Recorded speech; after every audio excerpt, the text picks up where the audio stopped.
RSS का मोदी को संदेश, छोड़े पीएम पद। 2024 में मोदी को मैदान में नहीं उतारेगी बीजेपी। मोदी के साथ राजनाथ भी चुनावी राजनीति से लेंगे संन्यास। गिरिराज और हेमा मालिनी को भी नहीं मिलेगा लोकसभा का टिकट। संघ ने दिए बीजेपी में बड़े बदलाव के संकेत।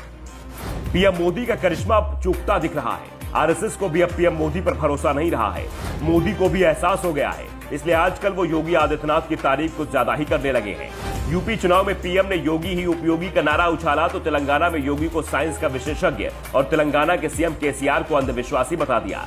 आजकल पीएम मोदी कहीं भी जाते हैं तो योगी आदित्यनाथ की तारीफ जरूर करते हैं और इसके पीछे है एक डर।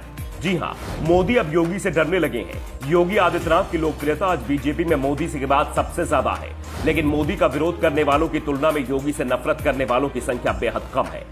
यानी लोकप्रियता में योगी मोदी से थोड़ा पीछे हैं, लेकिन उनके विरोधियों की लिस्ट बहुत छोटी है।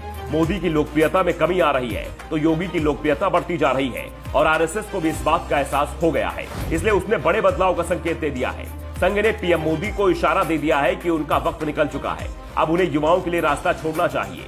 और सिर्फ मोदी ही नहीं बल्कि दिल्ली में योगी का कवच बने राजनाथ सिंह को भी राजनीति से दूर करने के संकेत दे दिए गए हैं। संघ के इशारे पर दिल्ली में जेपी नड्डा ने पार्टी दिग्गजों की मीटिंग बुलाई थी। इसमें पीएम मोदी तो शामिल नहीं हुए, लेकिन उन तक संघ का संदेश पहुंचा दिया गया। संघ का कहना है कि अब बदलाव का वक्त है। अगर अभी बदलाव नहीं किया गया तो बीजेपी की हालत भी कांग्रेस जैसी हो जाएगी। कांग्रेस चुनाव दर चुनाव हार रही है, लेकिन गांधी परिवार पार्टी से अपनी पकड़ ढीली नहीं होने देना चाहता। सोनिया गांधी, राहुल गांधी और प्रियंका गांधी, इन तीनों के बीच ही पार्टी का शक्ति संतुलन घूमता रहता है।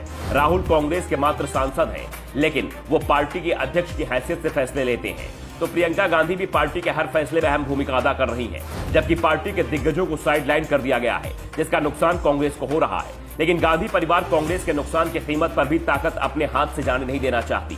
पार्टी से ज्यादा उन्हें अपने परिवार की चिंता है। दूसरी ओर बीजेपी चुनाव दर चुनाव जीत रही है, लेकिन वो बदलाव की तैयारी कर रही है और इसी बदलाव के लिए जेपी नड्डा की अध्यक्षता में पार्टी ने बड़ा फैसला ले लिया है। पार्टी ने साफ कर दिया है कि 2024 के लोकसभा चुनाव में उन लोगों को पार्टी उम्मीदवार नहीं बनाएगी जिनका जन्म 1955 से पहले हुआ है।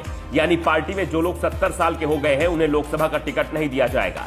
इसके साथ ही संघ की नजर में पीएम मोदी और केंद्रीय रक्षा मंत्री राजनाथ सिंह दोनों एक झटके में चुनाव लड़ने के लिए अयोग्य हो गए हैं। मोदी का जन्म 1950 में तो राजनाथ का जन्म 1951 में हुआ है। दरअसल मोदी और राजनाथ को साइडलाइन कर संघ पार्टी के उन नेताओं को भी सख्त संदेश पहुंचा रही है जो पार्टी पर दबाव बनाने की कोशिश कर रहे हैं। इस नियम के चलते बीजेपी के 25% सांसदों को इस बार लोकसभा चुनाव में टिकट नहीं मिलेगा।